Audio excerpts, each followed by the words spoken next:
سلام سلام، ان شاء الله تكونوا كامل لاباس وتكونوا كامل بخير. واليوم باذن الله جيت نوجد معكم هاد لي فيغين بذوق الليمون. ريسات بزاف سهله وبزاف بنينه، وبما انه القارص هاد الايامات راهو رخيص دونك جيبي لي حبيبات تاع قارص واروحي نوجدوها كيف هاد الديسير. شوفوا معاكم بارد في السهره تاع رمضان يبرد على القلب. ما نطولش عليكم، نبداو كطبقه اولى. انا ما حبيتش ندير بسكوي دونك راح نخدم له هاد الكيك اللي فيه حبه برك تاع البيض، رشه تاع الملح ولا قرصه تاع الملح. حطيت هاد المركز تاع الليمون اللي كنت خدمته من قبل.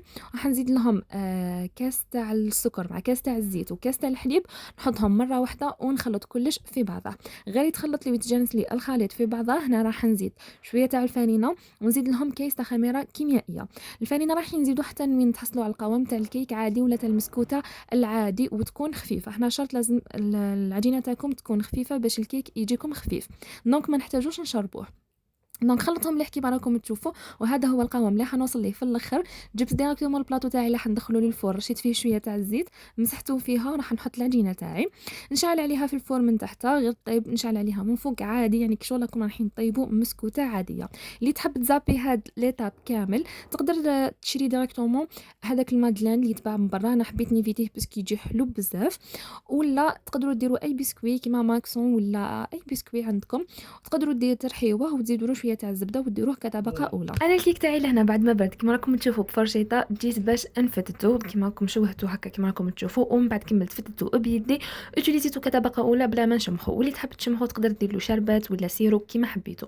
دونك نجيب لهنا لي فيغين تاعي نحطو كطبقه اولى كيما راكم تشوفوا، ومش راح نرصو ولا راح نتكى عليه بكشافه ولا راح نخليه كيما راهو. دونك راح نكمل لي فيغين تاعي كامل ونجي نوجد معاكم الصوص اللي راهو داير حاله. شوفوا الذ صوص تاع سيترون، تقدروا توجدوها، تقدروا ديروها في لي ديسير كيما هكذا ولا لي طارطولات بزاف بنينه.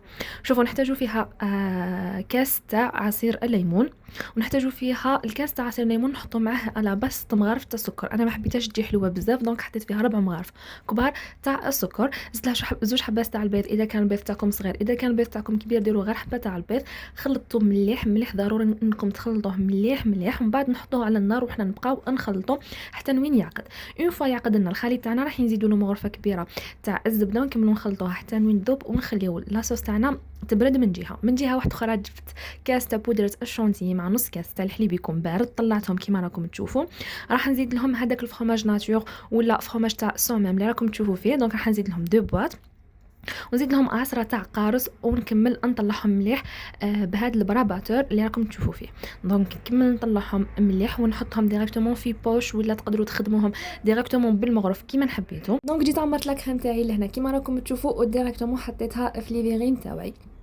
دونك كملتهم لي فيغين تاعي كامل. هنا انا دخلتهم بعد ما كملت دخلتهم في الكونجيلاتور باش ليه نكمل نكمل لا غوسيت تاعي. نتوما الا حبيتو تحطوها في الفريجيدير ولا تحطوها على برا اذا كان الجو بارد، ليسونسيال قيس برك ما هذيك لا كريم تشد روحها شويه باش نزيدوا لها الطبقه الثالثه كيما حبيتو. انا حطيتها في الكونجيلاتور. بعد ما كملت حطيتها كطبقه ثانيه، جبت مورف صغير بقيت نعدل فيها كيما راكم تشوفوا، سويت لها السطح تاعها.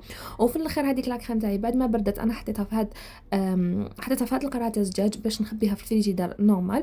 وراكم تشوفوا في القوام تاعها راح يبقى كيما هكذا، يعني من بعد مش راح تجمد لكم ولا يبقى لكم هذا هو القوام تاعها. اللون تاعها راكم تشوفوا فيه بزاف يشهي. دونك حطيتها كطبقه اخيره كيما راكم تشوفوا عدلتها. وفي الاخر انا هنا ما خليتهاش تريح ديريكتومون، زينتها. انا حطيت عليها هاد لي طناج تاع حبات تاع القارص وحطيت عليها ريشه تاع نعناع، وكما راكم تشوفوا في الاخر الريزولتا. شوفوا بالطبقات تشهي ما عندي ما نحكي لكم. وسورتو من القارص مع هاد الايامات راهو قلت لكم رخيص، دونك غير بروفيتي وجربوها. وهذه على غسالة تاع نهار اليوم، وخليكم في امان الله.